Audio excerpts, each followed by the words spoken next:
Good morning, everybody. It's Jean here, Jean Truelove from Truelove Quilts for You. I'm coming to you from our chair, my husband's chair. We are not fully in our the little basement apartment that our son has kindly and our daughter-in-law has kindly supplied for us because it's not quite finished. If you're new to this channel and you're wondering what I'm all about, my name is Jean Truelove from Truelove Quilts for You. I have a quilting channel on YouTube teaching beginners how to make a quilt block, but I've not been doing any sewing lately because just 1 month ago, this is my 1 month anniversary of being displaced from our home because of the tornado that touched down with hurricane and floods, which has rendered our home uninhabitable in the eastern Pennsylvania area. If you remember Hurricane Ida, the remnants of our home was inundated with water, 8 foot of water, and pretty much ruined the first floor. Everything, all of our things are in storage, and I just wanted to give you people an update of what is going on because I know you're interested. I've gotten so many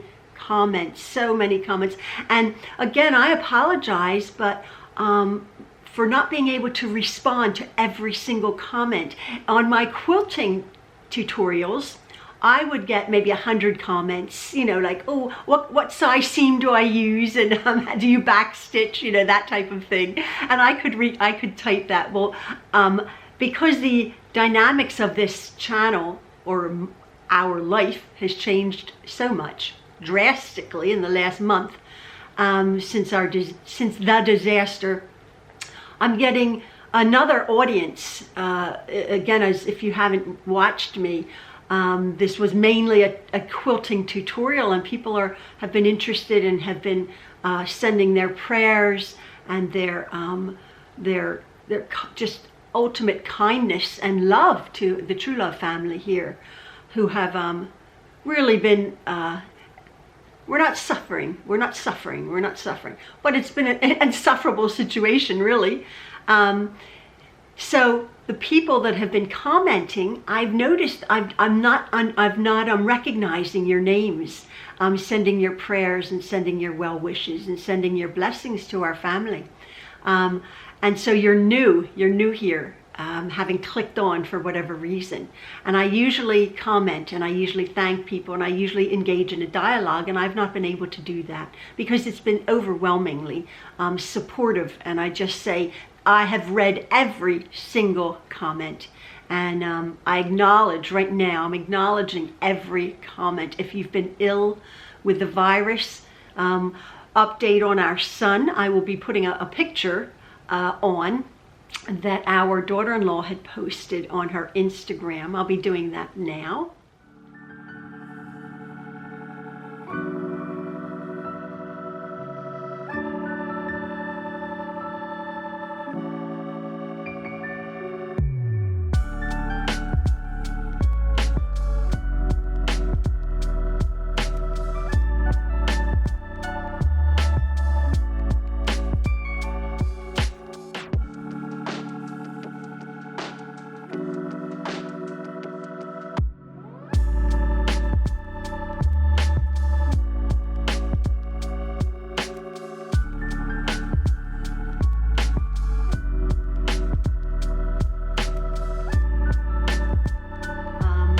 That they had all gotten the coronavirus, and our son Justin had got it the worst, and he is recovering, weak and not 100%, but he is recovering, and the thousands of prayers that went up on his behalf, because as I was saying in one of my previous videos, you know, losing a home, being displaced is terrible. But seeing a child, or grown man child, ill, and their entire family, that had just worried us so much. But he is getting better. It's awesome news, awesome news. Prayers helped.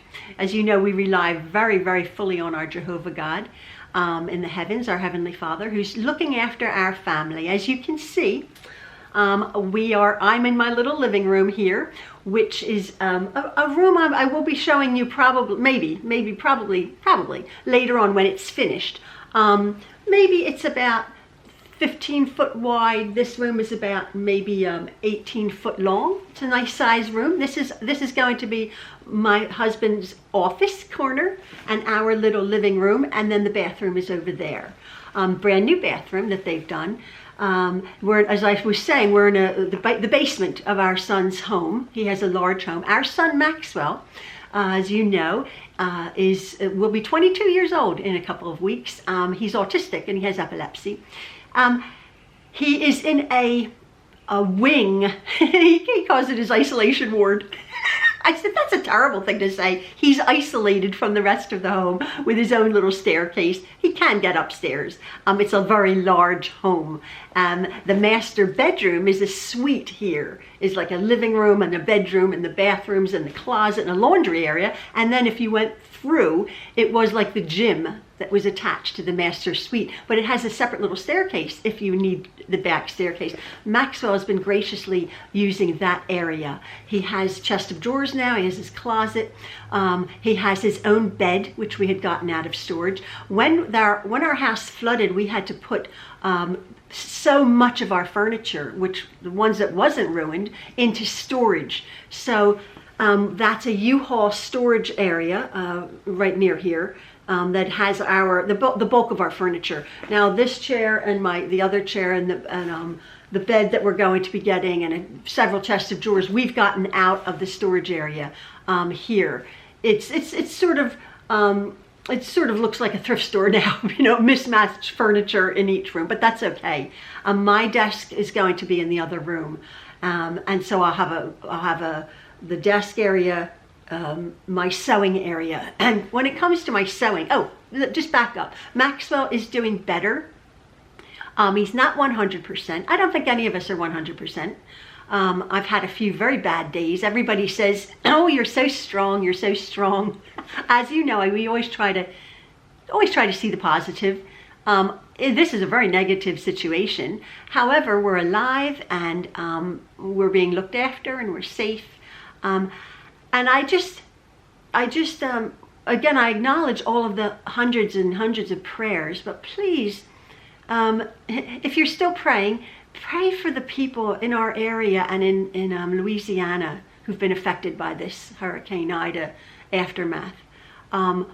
They are in a worse position. Our son is in the insurance business, and he was here within hours of the disaster after the tornado hit our home and the flooding through the water. He came as an insurance adjuster. We are the first on his list to have the insurance beginning, the process of beginning.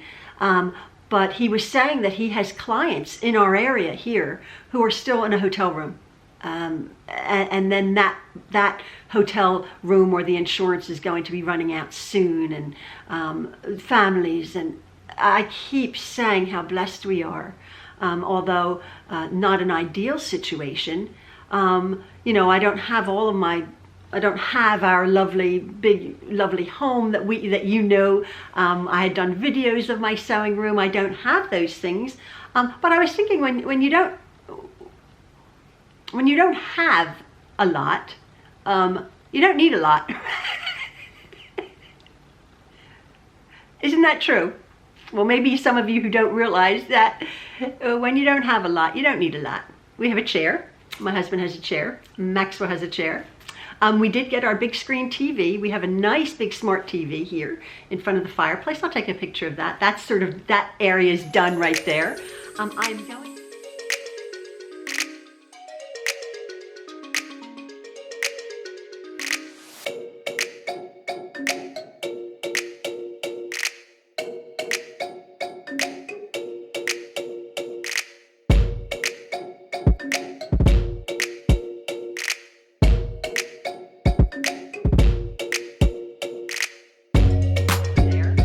I'm going to be getting a rug, a small area rug. Our rugs were damaged in the flood, and they're unusable. So we are going to be getting a small rug because my son had tiled this floor to sort of look like wood floor, but it's a tile floor. It's a little bit cold, although we're toasty warm down here. It's really very nice. The painters are coming to finish a little bit of drywall down here. So that room, what will be my sewing room, the bedroom, and my office, and the dining room, all in one room. That has yet to be done. But this sort of room is sort of done. We're having to put our clothes away from the guest room, which is 2 floors away. So we're getting there slowly but surely. Our little kitchen is almost finished. I'll take a picture of that. It's a sweet little kitchen. We had our first meal, the 3 of us, last night. Again, as I say.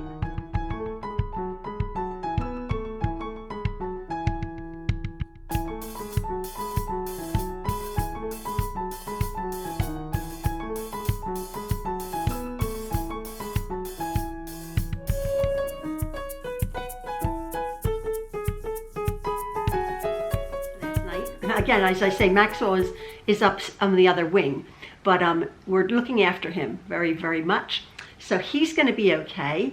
We're taking one day at a time. As I was saying, the insurance aspect of this whole fiasco is our son had insurance on the home that we lived in because we rented the home from our son.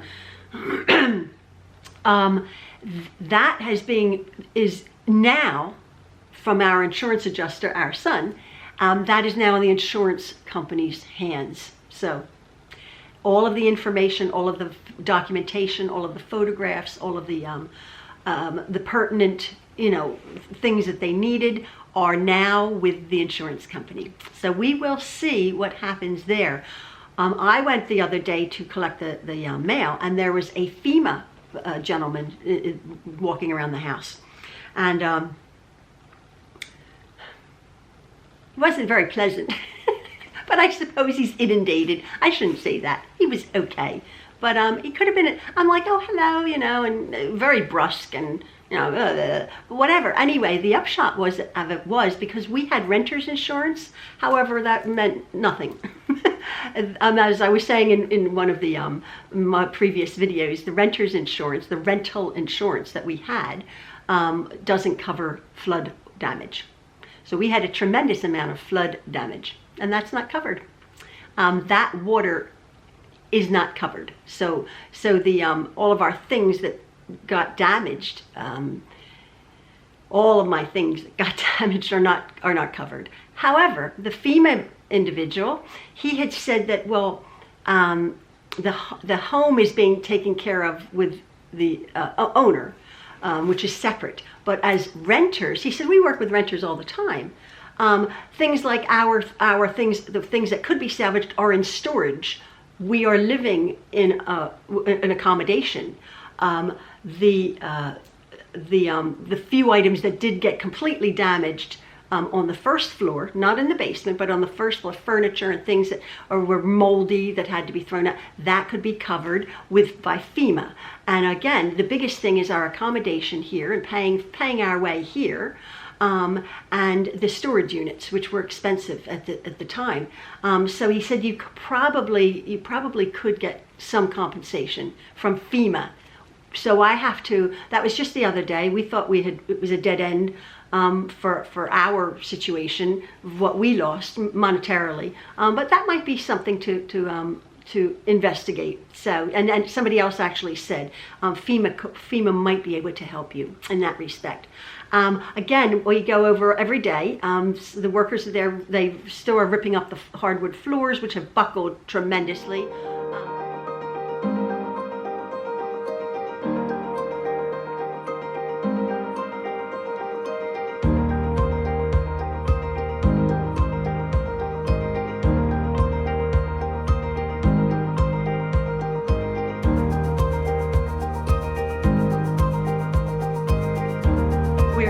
This weekend we're going to go over, Maxwell's going to get out the lawnmower and cut the grass, things like that. His quad is safe up in the mountains still, and his rig his driving rig, that if you know he has a driving simulator, that is safely ensconced now in their front room. It's not working, and he's very sad about that, but there really is no place, because he had 3 monitors and the television and his computer and everything. There's really no room here, practically, with the 3 children that they have, to set that up. So he doesn't have his rig right now, but he has his computer. He has his he does have a computer and his Xbox on that, so he can play that. And then we're trying to keep him busy out of the home. As you can see, this is a lovely bright basement down here. We have big sliding glass doors to a beautiful, beautiful garden, so we're not stuck in a basement. I'm getting out every day anyway, going over and getting the mail and checking on things, and our children are checking in all the while over there. So that's the situation there. But I will be getting having a small, I would say maybe a 6 foot by 6 foot, no, maybe 7 foot by 7 foot sewing area, right? I'm very blessed. That's awesome. Compared to what my sewing room was, right? Oh my word. And so the first thing I just wanted to again share with you guys, I had gone to the quilt show.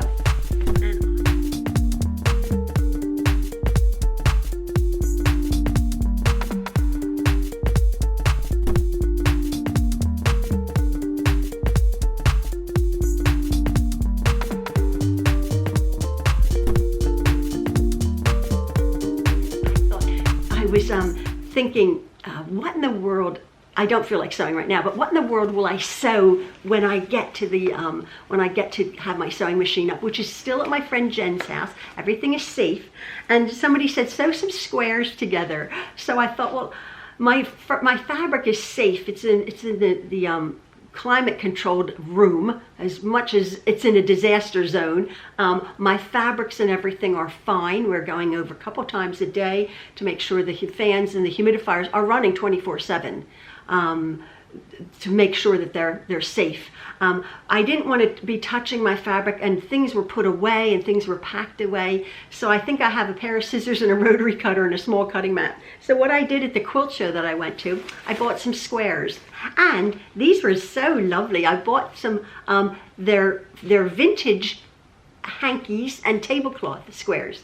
I bought I bought about 3 or 4 packs, and they are just, I think that looks like about a 6-inch square. I'm going to be sewing some squares together when I get my sewing machine and make a lovely little sort of vintage tablecloth looking hanky, just a little sweet little thing. These are 25 vintage tablecloth squares. Each bundle makes a 28-inch square tablecloth or a 17 by 44 runner. And it's by this woman's stall, www.vintage-linen.com. I'm telling you, that woman had so many awesome things in her stall. I had never seen that stall at the previous quilt shows.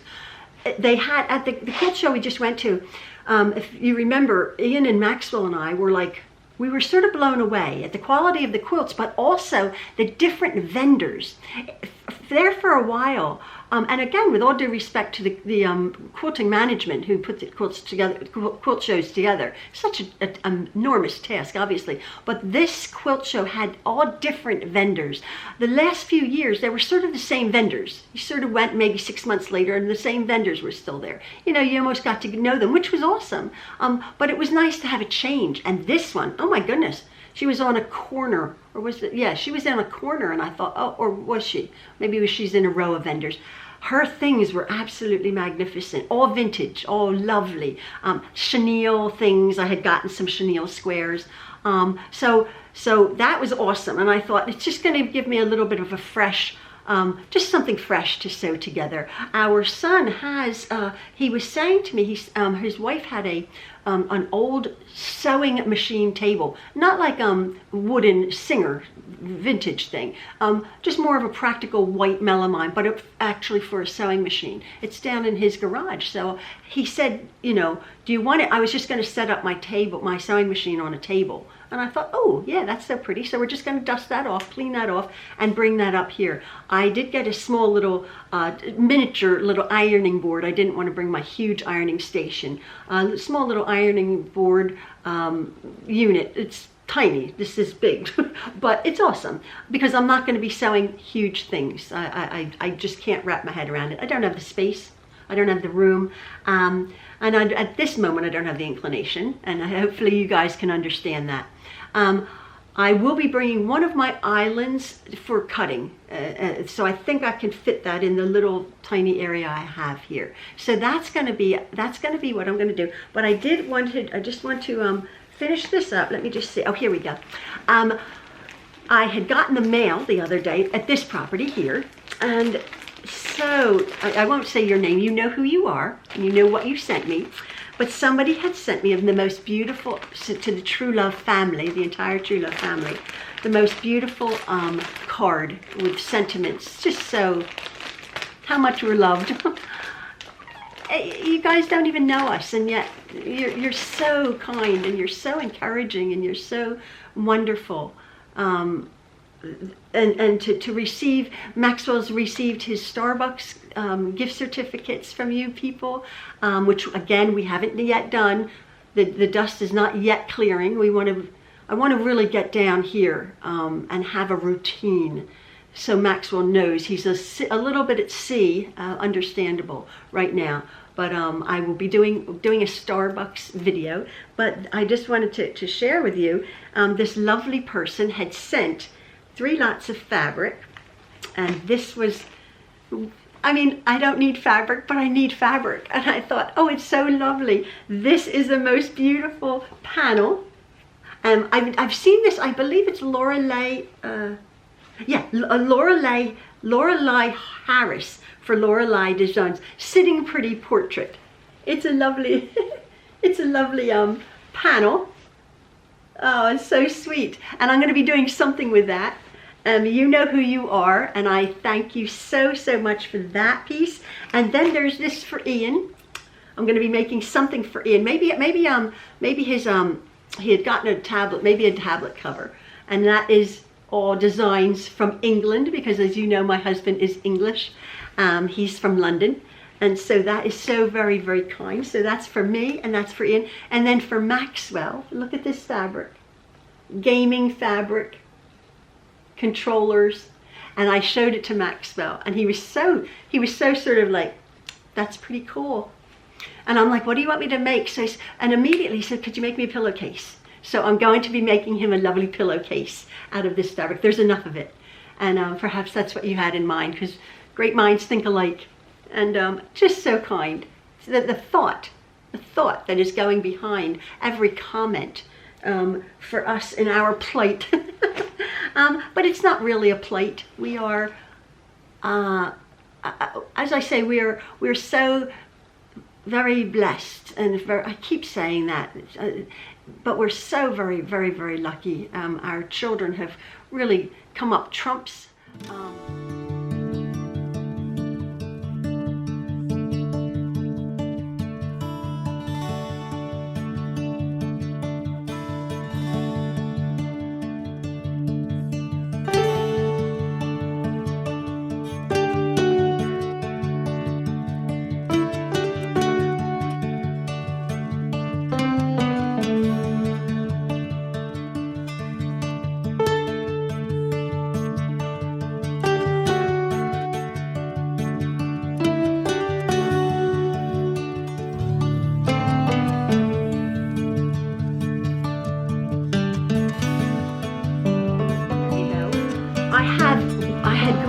As you know, I had grabbed my our go bag. Oh, I want to address something of there. And I had grabbed quite a few, just a few things. And I had gone over to the house and gotten some clothes. I'm not really going anywhere. So I have a ton of clothes, I must say, but the majority of my clothes had gotten, some of them were down and they had gotten wet and had to be obviously cleaned because of mold and everything. So our friends and the dry cleaners took the majority of my clothes. And all of a sudden the other day, I'm like, I wonder where all my clothes are. I had a lot of clothes. I have a lot of clothes.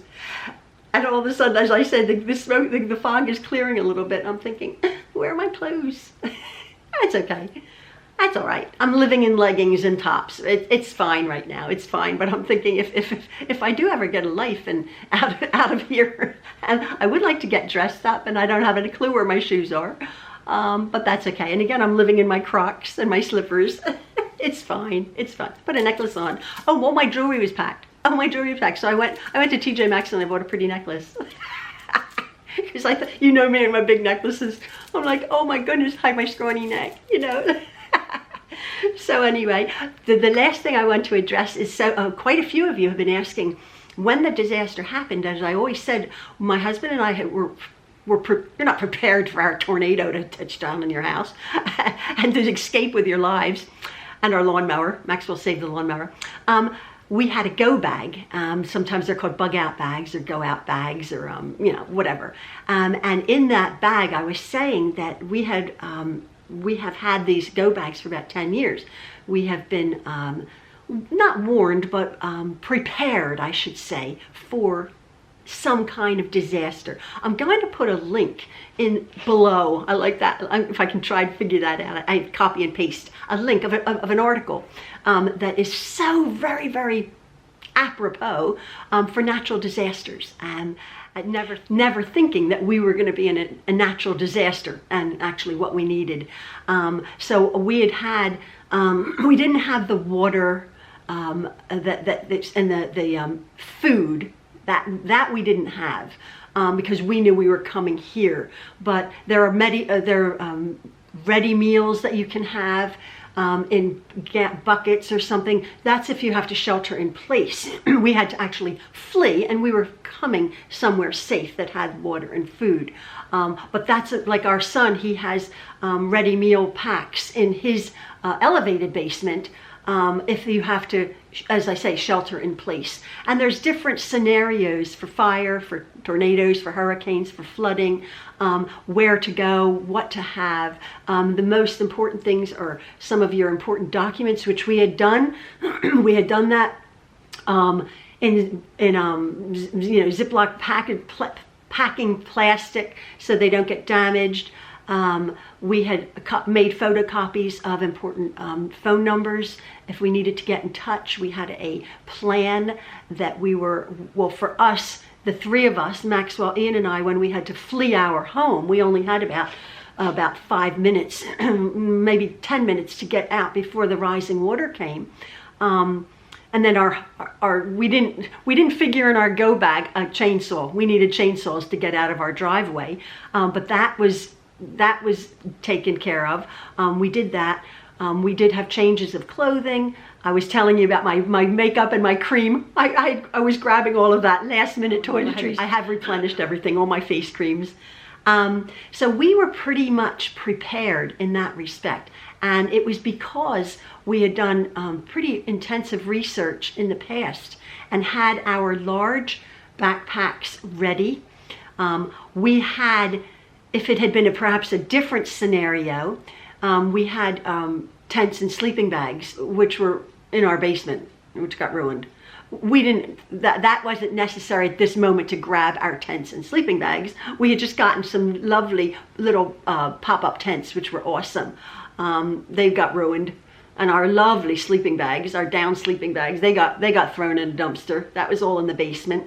Again, not knowing that the water was going to rise. They were all up top on shelving in containers. So we lost quite a lot of practical things also, as well as our beautiful things. But I am going to put that link, and I'm advising every one of you. We never in a million years thought that this would ever happen to us. A natural disaster of that phenomenal impact on our lives. But it can happen to you. It can happen to your loved ones. and just take a moment to be prepared. And as I said, this series of articles, or this one article about exactly what you might need, is just awesome. So just take a moment to look it up, or if you have your go bags for your, if you have an emergency plan, if something happens where you're going to actually meet. It's very important for children. Maybe you're going to meet in by a mailbox, or by the end of your road type of thing. If you get separated, very important to have your emergency preparedness plan in place for your families, because you never know. You never know when a tornado might hit you and you get 8 foot of water in your home. We were ready. And as I said, we are here. We are safe. We are blessed. We're taking every day at a time.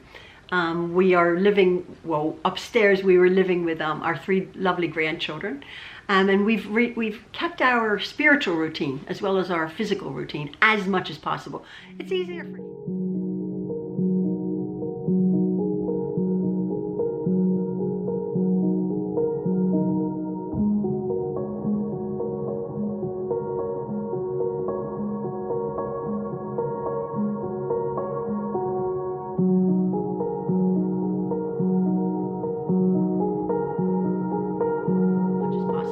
It's easier for Ian and Maxwell.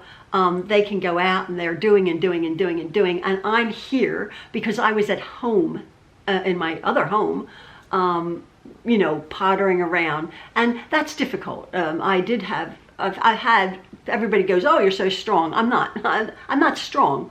I'm a survivor. You just get on with things, obviously. I've had some bad days. I've had some very bad days, and I'm trying not to be negative, because there's so many positives. But I'm only human, and a couple times, oh my word, it was just overwhelming, and I would just go to bed. But then I'd have a nice rest, a nice sleep. We're eating well. We have 3 lovely little grandchildren. That's what I was saying, upstairs.